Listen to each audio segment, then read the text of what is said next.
İnsanlığın en kadim sorusu nereden geldik? Binlerce yıldır bu sorunun cevabını arıyoruz ve bu arayışta bize yaratılış hikayesi anlatıldı. Üç büyük İbrahimi dinin, Yahudilik, Hristiyanlık ve İslam'ın temelini oluşturan bir başlangıç, bir bahçe. İlk insan Adem ve onun eşi Havva. Kutsal metinler bize ilk günahı ve cennetten kovuluşu anlatır. Resmi tarih ve teoloji bize bunu anlatıyor. Bu hikayeyi o kadar çok duyduk ki sorgulamadan kabul ettik. Peki ya bu hikaye gerçeğin sadece bize ulaşmasına izin verilen kısmıysa? Ya hikayenin orijinal versiyonu zamanla kasıtlı olarak değiştirildiyse?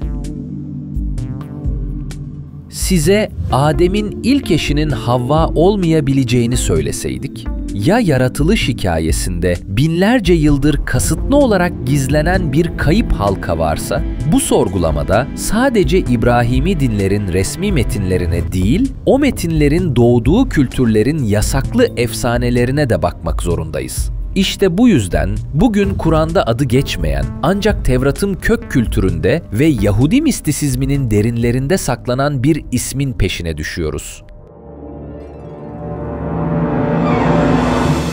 Lilith.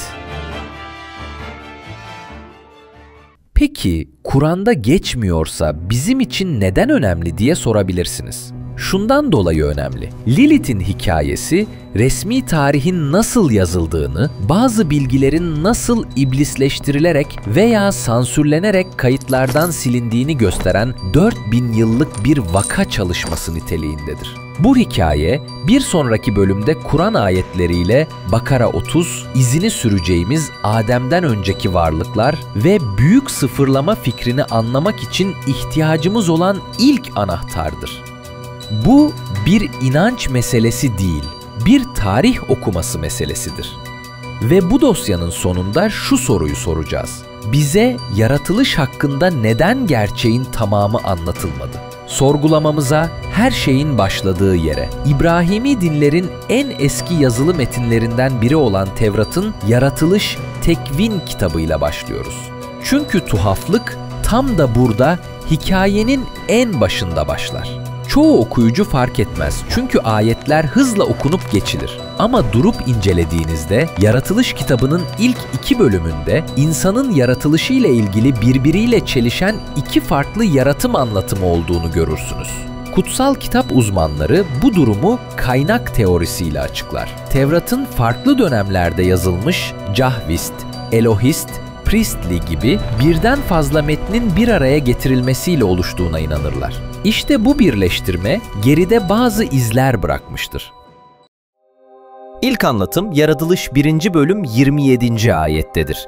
Bu priestly yani rahiplere ait kaynak olarak bilinir ve daha görkemli, kozmik bir dil kullanır. Şöyle der: Tanrı insanı kendi suretinde yarattı. Onu Tanrı'nın suretinde yarattı.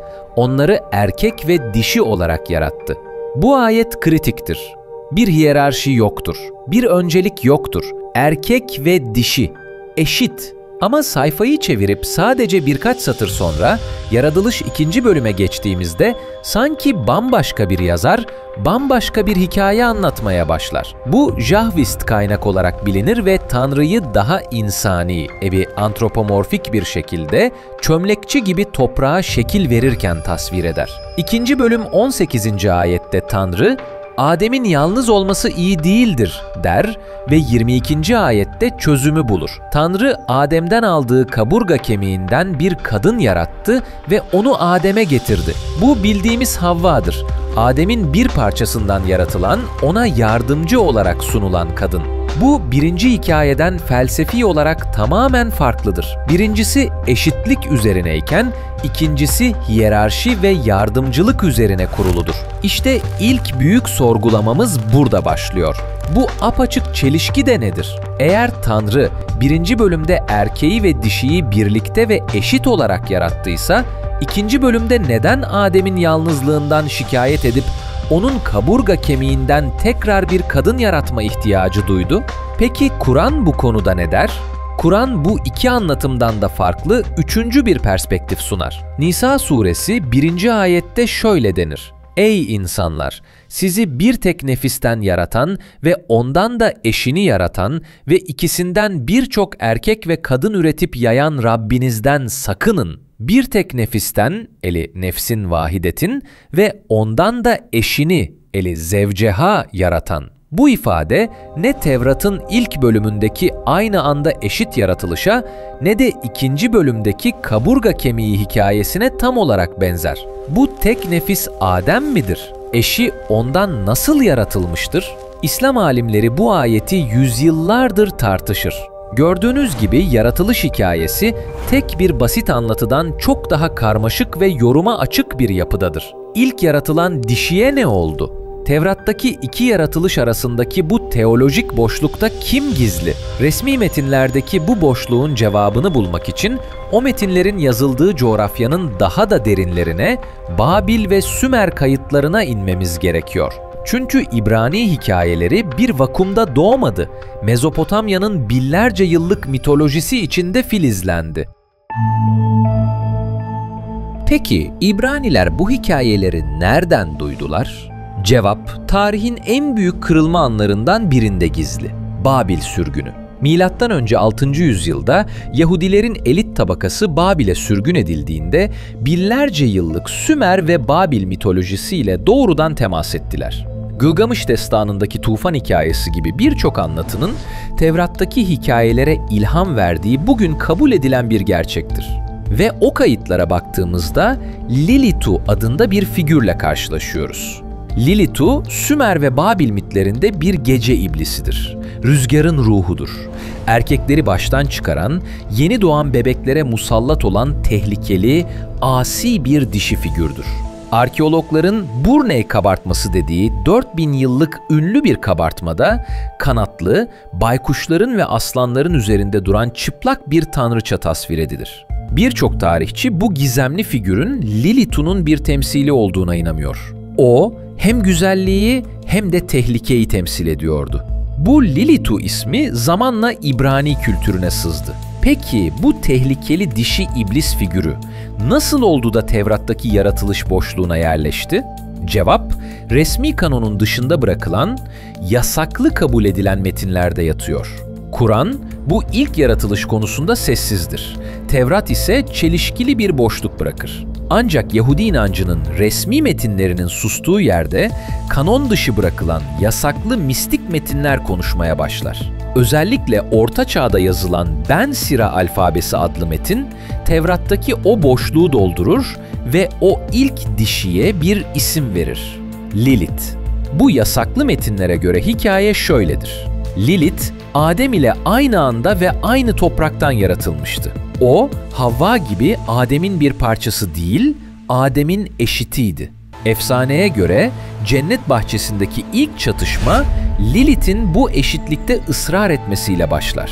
Efsane, Adem'in kendi üstünlüğünü ve otoritesini kabul ettirerek Lilith'in ona boyun eğmesini istemesini anlatır. Ancak Lilith bunu reddeder. Metin bu sembolik diyaloğu şöyle aktarır. Adem ısrar etti.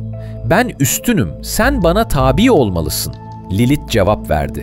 Neden? İkimiz de aynı topraktan yaratıldık. Sana itaat etmeyeceğim.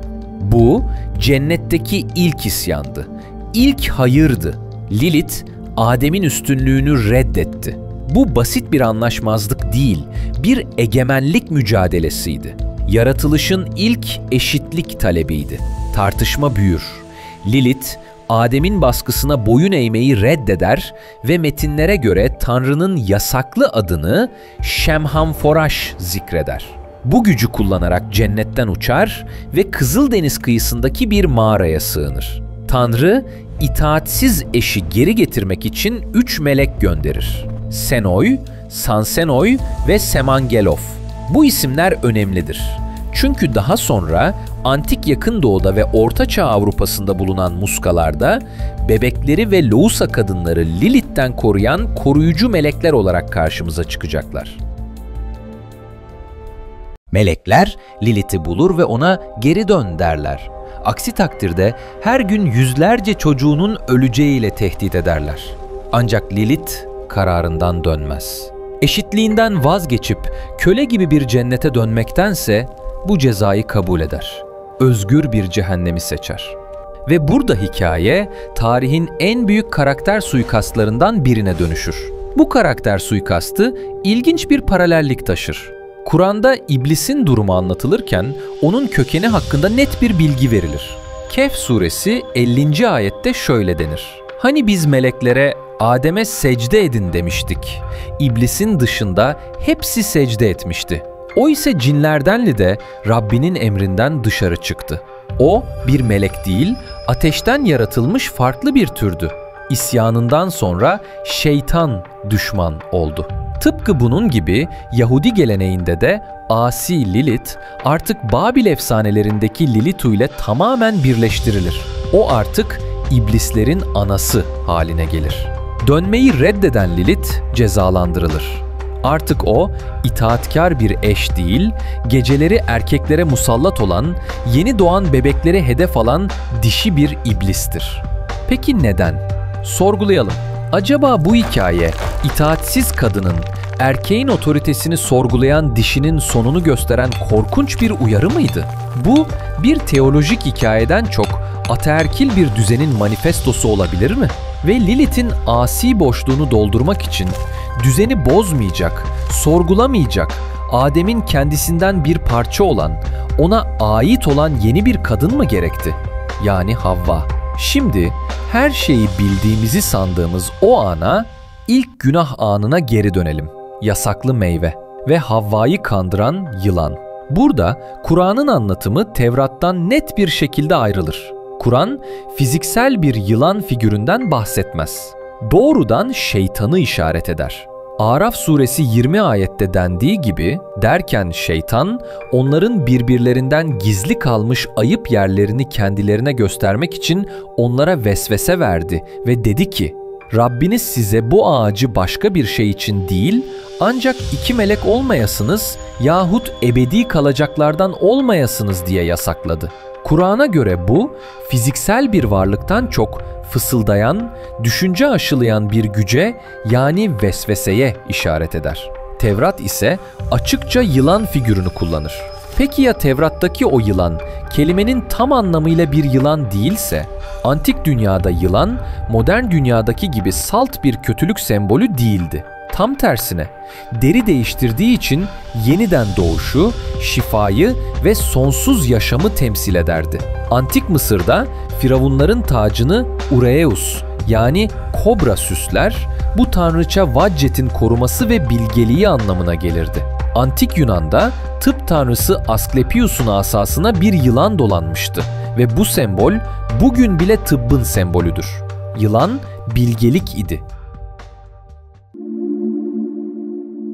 Öyleyse sorgulayalım. Havva'ya bilgelik ağacının meyvesini teklif eden, onun gözünü açmayı vaat eden, yani ona eşitlik ve bilgelik teklif eden yılan neden kötülük olarak damgalandı? Ya bu Lilith'in hikayesiyle aynı sansürün bir parçasıysa? Ya o yılan cennet bahçesine geri dönmenin bir yolunu bulan intikam peşindeki Lilith'in ta kendisi olabilir mi? Kimi mistik yorumlara göre yılan Havva'ya Adem'in bilmediği bir şeyi, yani Lilith'in varlığını fısıldamıştır. İlk günah denen olay aslında Adem'in itaatkar Havva'sının asi Lilith tarafından uyandırılması ise bu tüm hikayeyi değiştirir. Bugün yaratılış hikayemizdeki en büyük sır dosyasını araladık. Lilith'in hikayesi Kur'an'da yer almasa da İbrahimi dinlerin kök kültürlerinde Sümer, Babil, Yahudi mistisizmi var olan ve resmi tarihin düzeltmek için büyük çaba sarf ettiği bir anlatıdır. Lilith'in hikayesi bize gösteriyor ki resmi tarih her zaman gerçek tarih değildir. Gerçek kazananlar tarafından yazılır ve bazen en önemli karakterler iblis kılığına sokularak sayfalardan silinir. Görünüşe göre bize anlatılan tarih, itaatkar Havva modelini temel alırken, eşitlikçi ve asi Lilith'i bir iblis olarak tarihe gömmüştür. Eğer bize ilk kadın hakkında alternatif bir hikaye varsa, Ya ilk insan hakkında da varsa? Bu sorunun anahtarı Tevrat'taki o küçük çelişkiden çok daha güçlü bir şekilde Kur'an'ın tam da merkezinde duruyor. Bakara suresinin 30. ayetinde Allah meleklere şöyle der: "Hani Rabbin meleklere ben yeryüzünde bir halife yaratacağım demişti." Meleklerin cevabı tüm sorgulamamızın temelini oluşturan o şok edici sorudur. Onlar, "Orada bozgunculuk yapacak, kan dökecek birini mi yaratacaksın? Oysa biz seni hamdinle tesbih ediyor ve seni takdis ediyoruz," dediler. Bu, yaratılışın en büyük gizemidir. Melekler, insanın kan dökeceğini ve bozgunculuk yapacağını nereden biliyordu? Yoksa bizden önce şahit oldukları başka varlıklar mı vardı? Adem, bu gezegene ayak basan ilk bilinçli varlık mıydı? Yaratılışın karanlık dosyasının bir sonraki bölümünde Adem'den önce kim vardı? Preadamitlerin gizemi.